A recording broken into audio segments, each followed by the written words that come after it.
Кутмандуу кеч, кадырман теле көрүүчүлөр. Биз өткөндөгү маегибизде улантсак, Мусадык мырза өткөндө абдан кызык ой пикирлерди бөлүштүк элек. Рахманкулхандын кыргыздары, ал кишинин бийлери жөнүндө кеп кылдык элек. Мына бүгүн биз дагы бир конкреттүү айтсак. Деги Рахманкулхан, сенин атаң өзү адам катары кебетек эшпири, сүйлөгөн сөзү, кылык, жоруктары жөнүндө бир кененирээк кеп кылып берсең. Атам 1.80-ден ашык бою болгон, узун арык киши болгон да, кара тору киши болгон. Узун бойлуу киши болгон. Анан сүйлөгөндө үнү ичке болгон. Анан анча көп сүйлөгөн эмес. Аз сүйлөчү. Андай бирөөгө мындай бир сабак бере турган, алып келип бир нерселерди айтып мындай кыла тигине эме. Керек учурда керек сүйлөп койчу да.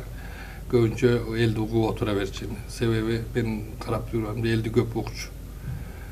Элдин ар бир нерсесин сурачу да бирөөлөрдөн. Ар бир кишилердин баягы Түркияга келгенде, Пакистанда жүргөндө жаш балдардан сурачу экен да. Бүгүн не жедиңер депчи. Анан муну жедик десе, анан кечөө не жедиңер, эми бунун үйүндө тамак аш барбы, жокпу деген сыяктуу ошону сурап балдардан, ойноп аткан балдардан.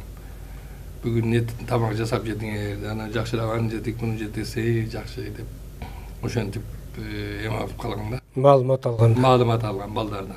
Үйүндө тамак ашы барбы же жокпу депчи. Барып сурабай, түз барып эштеген. Эгерде жаңандай балдар муну жебедик тигинеп калса, ошого жардам кылганга аракет кылган.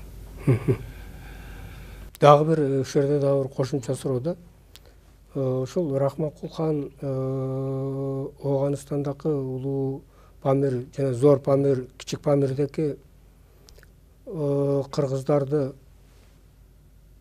баардыгынын байлыктары бар беле ушу жашаган элдердин? Же эң байы Рахманкулхан беле? Булардын жашоо тиричиликти кантип өткөрүшкөн? Эми бул негизи Ооганстанда бизде мал чарбачылык, топоз менен эле кой да. Кой анан бир аз эчки, негизи көбүнчөсү кой болот. Анан эми акыркы жылдары эң байы атам болчу. Акыркы качарга маалга чейин. Анын атаман бала атасынын мурда кой калган экен, аны бул 45-жылдары орустун аскерлери деп коебуз, ошолор айдап кетип 100 кой калып, 50 кой калып, ошонон көбөйгөн да өзү. Жетим калып, атасы качып болгондон кийин. Анан байларыбыз бар болчу, 5 көөлө бай болчу. Анан өзү эми баккан кишилер бар болчу, аябай кедей кишилер да болчу да. Анан бизде бир мындай неме бар эле, аны ошону айтып атат, бизде саам берген деген бир нерсе бар. Байлар канча кедейлерге, эми колунда жок кишилерге кой берет да. Ошон 100 кой берсе, ошо 100 коюмду алам, сен ошонун эмесини, баягы төлүнү сен алып, сүтүн сен саап ич, жүнүн сен мага кийин ошо бир келгенде 100 кой бересиң деп, ошондой. Башын бересиң. Башын бересиң деп. Башын бересиң деп, анан 100 кой берген, 30 кой берген, же бир эме кылган, анан кээ бир немелерге атам ун алып келип койчу, аябай чоң кампада. Уну жокторго ун берип, майы жокторго май берип. Аларга бекер эле таратчу эле. Бекер эле таратчу, анан өзүнүн немеси койлорунан да, анан союп жегин деп, анан зекетини берип, анан тиги башка байлар да ошонтчу да. Биздеги ушундай эмебиз ушундай болчу. Байлар колунда жок кедейлерди карайт дегенчи. Аны ким канча көп кедейди караса ошончо. Аны алды иштетпейт. Иштеп анан айлыгыңды берейин дегендей эмес. Ошо мынча менде мынча малым бар, ушунчасын сен алып жамбак деген. Анан башыны бер деген. Мусадык дагы бир нерсени сурайчы. Ошол атаң кантип хан болгон? Качан болду? Эсиңде барбы ошо хан шайланган? 36 жашында болгон экен да, 36-37 жаштарында. Бу жакта мурда бир 1913-жыл туулса, 36 жаш ошондо 48-50 жаштарында болгон экен да. 50-жылдары болгон да. Biz jana Kıtayga da barıp gelgenbiz da biz. 46 yıldары. Bu yakta janagı Birinci Dünya Soğuşu bolup anan başalaman bolup Pamirdeki Kırgızlardı bu Soyuzun askerleri tınçıtkan emes. Barıp malını tonup, emesini tonup, anan atamdı da bu emege karşı geldi depçi. Anan ayla yok biz Kıtayga kaçıp gitkenmiz. Anan Kıtayga var al jerde 4-5 yıl yürüp al gezde de yani Mao'nun revolüsyası olganda kayta 49 yılı. 49 yılı kayta Pamir'e gelgenmiz. Ana bizden atamdın oşo ömürü 76 yaşka jirse bir 10 yıl bir jerde turuktu yaşaptır da. Türkiye'de 6 yıl, Afganistan'da bir 10-15 yıl bir Tınçırak yaşaptır. Kalganlar o Kıtay'a kaçmay, anan Pakistan'a, anan Sovetler Soyuzu'ndan kaçmay. Soyuz'dan kaçmay, anan Oruslar kanca jolu gelip öldürgen hareket kılıptır atamdı. Atkan hareket kılıptır. Emin için? Bul Nurgap'ta 18 ay türmede jatıp çıkkan. 18 yaşındayken al gezde hemen çoğatan bar eken. Japarkul Mingbaşı. Japarkul Mingbaşı. Bir gün gelip ele atamını 3 kişi menen karmap barıp anan kamap koydu deyip Nurgap'ka. Nurgap'ta kamap koyup anan atam men silerin sotuңарды taanыбаймын. Men silerin garajlarının ara emesmin Soyuz'ga. Men Afganistan'ın garajımın. Egerde men sottosuңар ele alarlık sottogula. Men kanday kılmış kılsam. Devatı anan ayla yok bular sotko bilen emi tavalbay anan bulardı üçöөнү Kıtay'dın toğusu var jerge gözünü tanıp durup baş koyup koyuptur da. Kıtay menen çegarabız, 3 çegara var bizde. Toğunun açıp varsa bulardı öldürürse Kıtay öldürdü. Kıtay öldürsün dep. Kıtay öldürdü olup bizden günü getirdi. Anan bular barıp deyip toğuda jürüp Gözleri tanılı. gözleri taŋılı. Anan gözü açık assak askerde yok, hiç kimde yok deyip bir toğunun ortasına kalıp kış deyip. Anan oşonda anan toğlordu karab anan bojom oldu bir 5-6 günde aran bizim Pamir'de taap geldiler. Butları şişi ve olup anan gezet çoğatan var eken çoğatama çoğatamaya katı kişi eken suyunçulap geliptir da. Oy Rahman kuldu koyuveriptir dese. İyi de koy de bozudan çıkan da yok deyip. Ana atam gelip bizde butka jığılıp ilamay var. Çoğun egerde ataňdan çoğun kişilerden geçirim surasaң butuna jığılıp geçirim suraysın. Oşonu aytıp berçi kantip jığılat, kantip ыйлайт. Butuna jığılıp neme geçirim surayt je bir iylasa da şu atasının butuna jığılıp geçirim surayt da. Anan atam, çoğun atam gelip deyip atan çurkap girip ele atam butuna jığılıp eme kılgan eken çoğun atam tayağı menen türtüp. Namaz okuvasaң al кезде atam 18 yaşta eken. Başına şunday balaya geledi debedim bele sen. Deba şu atam 18 yaşından keyin namazdı ölgөнгө чейин dünyadan kaç bolgon için bir da jol tışlagan. 18 yaşında çoğun atamın sözünün sen namaz okup jakşı dinge girbeseň başına balaya geledi debedim dep bir ele söz ayttılar. Ana biz o Pamir'de bu atamın emi el menen jürgöndö ne el bari sıylaçu degende hiç atamdan söz çıkmaz şu sözünden emek etmey eme kılgan elder. Pamir'de oşondoy yaşap geldik. Anan Pakistan'a geldik. Munday bizden atamda özünü ayta berbey jürgön jolunu ayta bereyim. Oşo sözde jakşıraak bolot da. Neme aytsam bayağı bizde bir söz var. Baştantık balasını maktayt. Ayaktagı tantıga ayalını maktayt деген söz var. Şöyle atasını maktavatdı degende söz çıkmasında. Anan biz Pakistan'a geldik. Pakistan'da 4 yıl yaşap kaldık. 200'ge jakın kişimiz özgöçe ayallar kaytış boldu. Sebebi biz toğda ayabay jakşı jerde yaşaganbız. Pakistan'a gelsek ayabay su taz emes.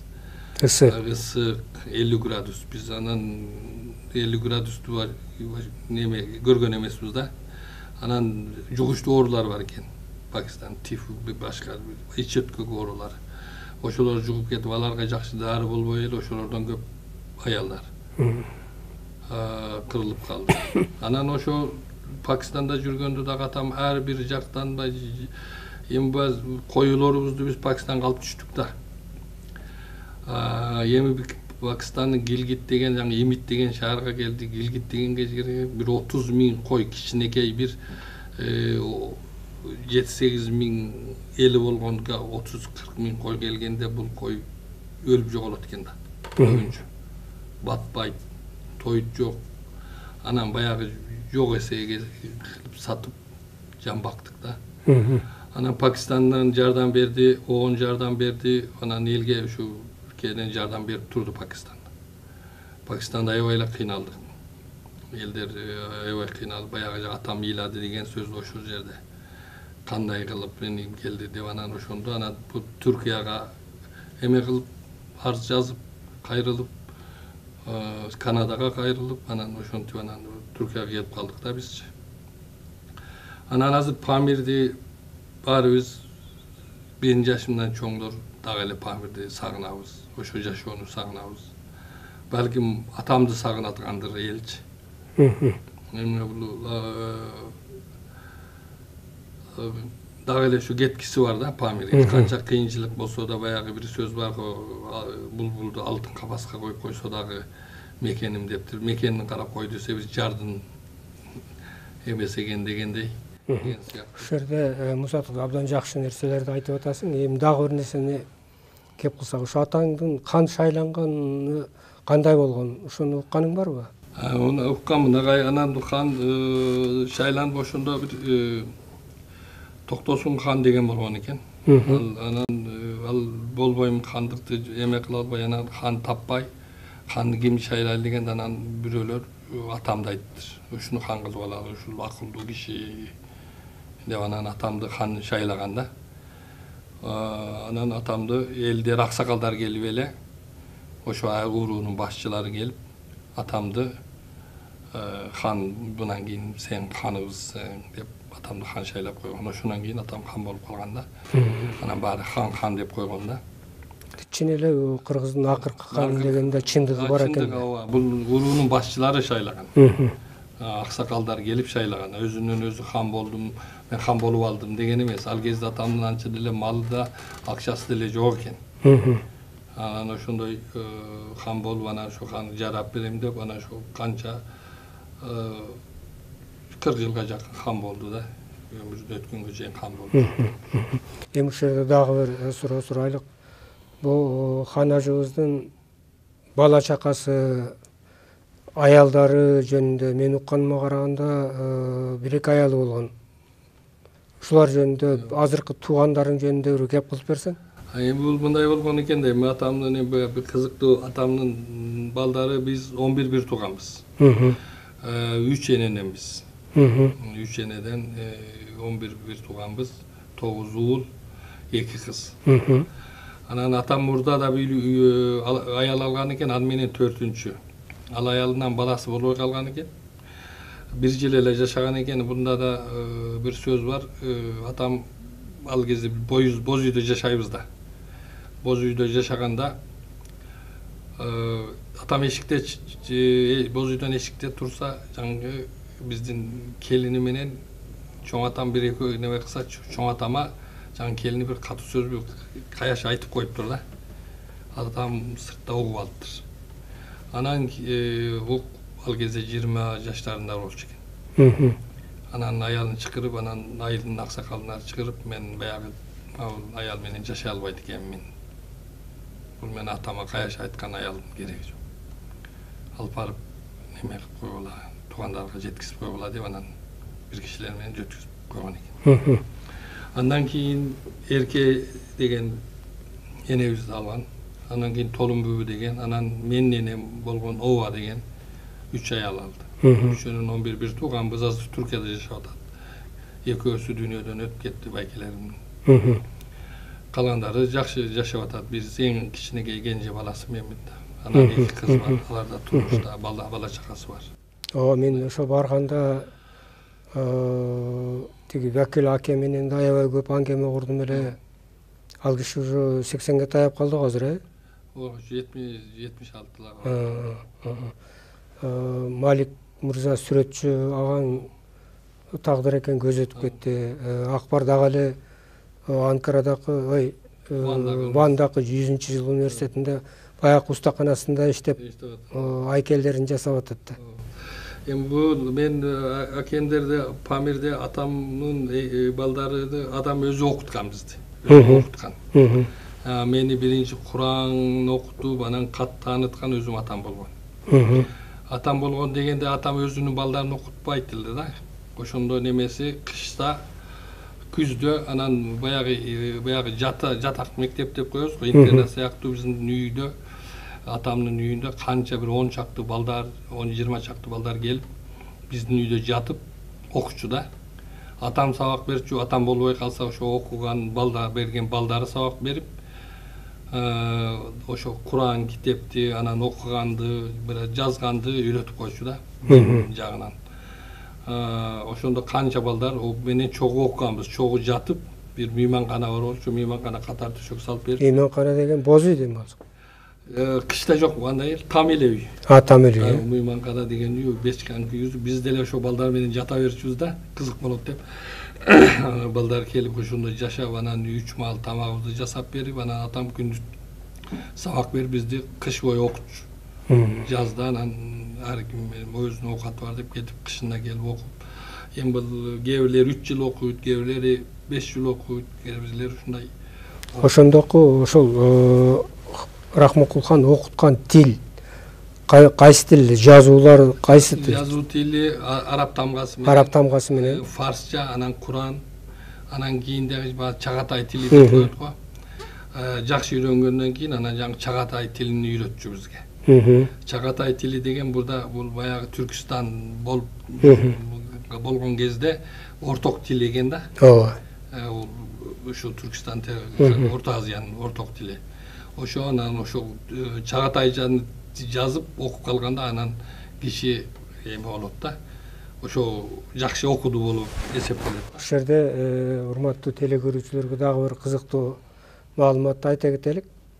Мына Рахмакулхан өзүнүн балдарын ошол Ооганстандагы Памир жайлоолорундагы балдарды кыш бою окутканда фарсча, арабча дагы ошол сабатка үйрөтүп, анан ошол жерде эң акырында Чагатай тилинде окуткан экен да. Ошол жерде мен бир нерсени элге айта кетким келет да. Мына бүгүнкү кыргыздардын, бүгүнкү дүйнөдө жашаган кыргыздардын бир элдик ооз-эки тили бар. Ал ооз-эки тили 3 диалекти деп коебуз, 3 топтон турат. Биринчи тобу түндүк кыргыздардын ооз-эки тили, экинчиси түштүк чыгыш кыргыздарынын тили, түштүк батыш кыргыздарынын же ичкиликтердин тили. Мына эки Кытайдагы кыргыздар дагы ушул эле 3 ооз-эки тилде сүйлөшөт да. Булар деген Кашкар, Улуучат ким Кашкардын ар жагындагы жашаган Акчей ооданындагы мына эки Жүсүп Мамай, Манас Жүсүп Мамайдын кыргыздарынын элдик ооз-эки тили. Анан кийин Улуучат деген бул Улуучат кыргыздарынын тили. Улуучат кыргыздарынын тили бул түштүк чыгыш диалектиси кыргыз элдик ооз-эки тилинин. Ал эми Актоо кыргыздары деген бар. Актоо кыргыздары кадимки ошол Ооган кыргыздары менен Памир Сарыкол кыргыздары деген ат менен белгилүү болгон кыргыздардын тили да. Ошентип мына бүгүнкү бүт дүйнөдөгү кыргыздардын бир элдик ооз-эки тили бар. Булар бирин бири жакшы түшүнүшөт. Айрым гана диалектилик деп коебуз. Жергиликтүү тилдик өзгөчөлүктөр болсо бул бир тил. Ал эми ошол элдик ооз-эки бир тилди колдонгон бүткүл кыргыздардын ошол эле жерде 2 адабий жазма тили бар. Бул 1924-жылы Эркинтоо газетасынан башталган, чыгышы менен башталган бүгүнкү Кыргызстандагы кыргыз адабий тили же бүгүнкү Кыргыз Республикасындагы Кыргыз Республикасынын мамлекеттик тили. Бул 2 тил бүгүнкү күнгө чейин 2 башка шарттарда өнүгүп келе жатат. Булардын биринчиси Кыргызстандагы кыргыз адабий тилинин өнүгүшү, бүгүнкү мамлекеттик тил деген макамга жеткен кыргыз адабий жазма тили. Экинчиси бүгүнкү кытайлык кыргыздарда колдонулуп бүт китептер жарыяланып, басма сөздө, радиодо баар жогундагы колдонулган чагатай тилинин кыргызча варианты десек болот. Чагатай кыргызчасы деп айтсак болот да. Мына ушул тил дагы абдан жакшы өнүгүү жолунда келе жатат. Бул тил өзүнчө жазма адабий тил, бирок Рахманкул хан ошо Памырдагы кыргыздарга үйрөткөн тил. Айтсак, 70-80 жылдарга чейин кыргыздар бул тилди колдонгондугунун бир далили да. Бул өтө маанилүү нерсе. Мына ошол тил жөнүндө менин бир окуучум абдан жакшы илимий эмгек жаратты. Ал Кызыл Суу кыргыздарынын жазма тили деген. Чын эле бул тил баягы Түркистан элдеринин, жалпы Түркистандагы чагатай тилинин 16-кылымда башталган Алишер Небайиден башталган тилдин бул 18-кылымдан кийин өнүккөн түрү да. Бул өнүккөн түрүндө кыргыздар ошол чагатайчанын башка түрк элдери сыяктуу казактар, уйгурлар, өзбектер, татарлар, башкырлар дагы бул тилди колдонгон. Мына ошол тил 18-19, мына 20-кылымдын Рахманкул хан колдонгон, Памир кыргыздары колдонгон жазма тил 80-жылдарга чейин жашады деп биз далил катары ачык айта алабыз да. Бул ошол 18-кылымдан кийинки тил, мисалы үчүн орус түркология илиминде Орто Азия түркүсү деген ат менен белгилүү. Ал эми Түркиянын түркологтору чагатайчанын акыркы мезгили дешет. Чагатайчанын сон дөнөмү деп. Мына ошол эки тилдин колдонулушу кыргыздардын тарыхындагы бир кызыктуу нерсе да. Эми дагы бир нерсени көңүлгө алсак, Түркияга көчүп келдиңер. Түркиядагы жагдайыңар башында кандай болду, азыр кандай болду? Бүгүнкү акыбалыбыз кандай? Бүгүнкү акыбал эми башында биз Түркияга 82-жылы көчүп келдик. Биз ошо баягы кайрылганда атам америкалыктар Аляска беребиз деп айткан экен, анан атам Түркияга эле баралы, боортош эл. Эми динибиз бир, тилибиз бир, анча кыйналбайбыз эл. Бизге көп жагынан бизге окшоп кетет депчи. Анан тиги Америкага барып калсак, эми баягы атам динди аябай сыйлаган киши болгон. Бирөөсү бир христиан диниге же башкага кирип кетсе, мен элдин эме кыла албайм, жооп бере албайм кыяматта деген эме мененби. Ошентип анан Түркияга келдик. Түркияда бизде Ван деген айылы бар экен, Иранга жакын, шаары чоң. Ошондо 280 үй куруп берди. 2 кабат асты үстү менен. Астын мал сарай кылып алгыла, анан үстү көзүңөр жашагыла деп аябай жакшы жардамын берди. Ал кезде биз эми баягы Афганистанда окуган араб тамгасы менен окугандарыбыз бар. Көбүнчөбүз да канча деле окуганды билбеген кишилер бар. Аларды да окутту, балдарыбызды окутту. Ал кезде эми баягы Түркияга бир жакка барганда көнүш кыйын экен. Анан жумуш иштеш кыйын экен. Анан ар бир жакка барып атабыз колунан келгенче жумуштар менен бизди аталарыбыз баягы Түркияда эме кылды да түрктөр. Түрктөр бизге жер берди, 38.000 гектар жер берди, бир мындай ошо территорияны көргөзүп берди. Анан үлүшүбүзгө жер берди. Анан 10 кой берди. Анан башка жамдай жардамдарын берди. Азырга чейин деле берип турат, кемчилик болсо берет да. Азыркы акыбал эми Түркиядагы азыркы баягы Памирден келген кыргыздар менен азыркы биздин балдардын ортосундагы айырма көбөйүп калды. Ушуну бир кененирээк кеп кылсак. Биз баягы Памирде салтка баш ийген, салт менен жүргөн, бири-бирибизди аябай катуу сыйлаган кишилерибиз. Азыркылар башкача, жаңы муундар, жаңы эмелер жаралып пайда болду да. Баягы мурдагыдай бир сыйлагандыктар башкача түшүнүк менен болуп калды. Той кылган салттарыбыз дагы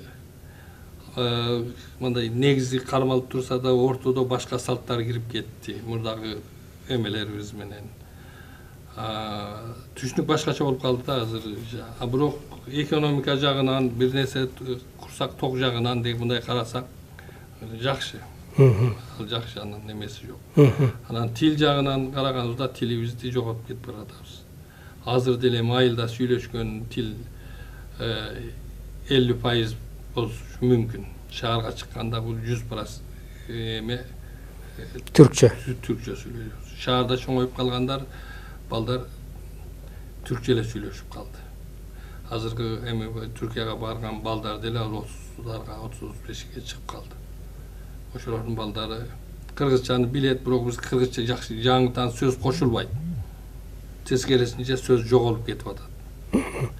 Анан ошо балдарына менен тең таймашайын деген аксакал кишилер дагы өзү түркчө кээ бир сөздөрдү кошуп балдарына түшүнүктүү болсун деп алар деле кошуп, азыр бар картайган кишилерди менен сурасаң түркчө жооп бергенге аракет кылат. Ооба, ошо 91-жылдагы мен магнитофонго жаздыргандагы көп Айтмамбет ажы, Жумабай аке, Рагып, дагы башка кишилердин тилинде түркчөлөр ошо 91-жылы 9 жыл болгон учурда ошондо кире баштаганда 2009-жылдагы мен барганда барып бир топ менен бардык. Ошондо байкасам ушу кийин ошо Түркияга келип туулуп ошол жерде мектепте окуган балдар кыздардын баардыгы жалаң эле түркчө сүйлөп калыптыр да. Кыргызча билгендер өтө эле азайып элечи. Эми чөйрө деген ушундай да, тил дегенде чөйрө деген ушундай. 90 азыр эми бир аз дагы бир жакын чети бар, эми бир эскилер азыр мындай экен да, эски биздин курактуулар комуз черткен, баягы эстебес турсун али жаңы эмелер акындарды укканды, анан комуз менен азыркы балдар жаңы муунурду угуп калыптыр. Азыр барсаң азыр эскилер жок, картайган кишилер комузду уккусу келет, тигилер жашы ушул эле Кыргызстандын артисттерин угат да. Кыргызча жаңы эстрада дейби ошолор менен угуп эме кыла баштады да. Анан муун өзгөрдү десек, биздики аябай катуу өзгөрдү да. Бизде баягы бир мындай темп менен келбей эле бир аябай катуу өзгөрүш. Эми дагы бир суроодо Мусадык, мына береки Кыргызстанга окутабыз деп 33 Оганстандан кыргыздарды алып келди. Ошолор менен сен жолуккандырсың. Булардын акыбалы кандай азыр? Кыска бир айтып койсоң. Эми Памирлик кыргыздар мен келгенден келип эле бир 4-5 күндөн кийин бардым. Барсам алар ооруканада экен, дарыланып атыптыр, баары жарым саатча сүйлөшүп. Анан телефондорумду алдым, сүйлөшүп атам күнүнө эле бир 2-3 күндө бир сүйлөшүп атам. Кыргызстан аябай жакты дешет. Кыргызстан жакшы экен дейт. Азыр окуп калды балдарыбыз дейт. Балдардын жаштары баары тең эмес экен да. Тиякта да 8 Оганстанда 8 класс, 5 класс окуп келгендер бар экен. Анан 1 мектепте 1 класска баргандар бар экен. Ошондой алфавиттери башка. Алфавиттери башка. Алар 3кө бөлүп окутуп жатыптыр. Дарын Кубанбек айылында. Жанагы бир мурдагы эме бар экен, ошонун 3-де жатат экендер, астында окуйт, кайтып барып жатып алат экен балдары. 1-2 үй бүлө бар экен, алар да ошол жерде жашап атыптыр. Ана бир көчүп келесиңерби, не кыласыңар?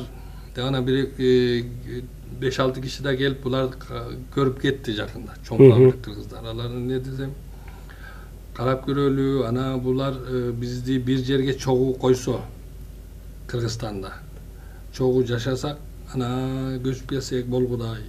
Анан ар бир жагына бөлүп койсо кандай болот дейт. Мен деле ошону туура көрөт эми бир жакка чогуу жайгаштырса. Себеби биз да көчмөн болуп жүрүп Түркияга барганбыз да. Билебиз, башыбыздан өттү андай нерселер. Себеби бирөөбүздүн билбегенибизди бирөөбүз үйрөтөбүз, бирөөбүз бир жакшылык неме кылса ошону туурап, ошо менен эме көнүш оңой болот экен да. Эми сөзүбүздүн акырында бул маселелер жөнүндө айта берсе сөз бүтпөйт. Мына эки сүрөттө ошол 91-жылы Улуу Памир көйүндөгү Рахмакул Кутлуунун, Кыргыздын эң акыркы ханынын күмбөзүн мен сүрөткө тартып алдым эле. Мына ошону көрсөк, ал киши 1913-жылы туулуп, 1993-жылдын 6-августу күнү көз өткөн экен.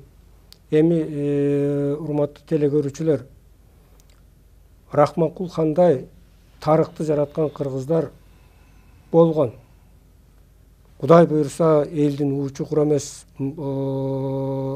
эли менен журтун асырай турган, ошого тирек боло турган, ошого устун боло турган, элдин үмүтүн, элдин тилегин, мамлекеттин чыңдалышын ойлой турган азаматтар чыгып келген, тарыхта дагы чыга берет деген үмүттөбүз. Рахмакул ханды эскерүүбүз менимче кыргыздарга дагы бир сабак болор бекен деген бир жакшы сөз. Ал кишинин ыйманын Алла Таалам саламат кылсын, жакшылыктар болсун. Силерге да чоң рахмат Мусадык. Көйгөйүбүздү айтып берип, негизи мындай Түркиянын кыргыздарын кандай барып калганын, кандай болуп неме кылгандарын айтып берген бизге көмөк көрсөттүңүз. Чоң рахмат агай сизге. Эч нерсе эмес. Биздин айыл сизди сыйлайт. Рахмат агай чоң. Эч нерсе эмес. Жакшы калыңыздар.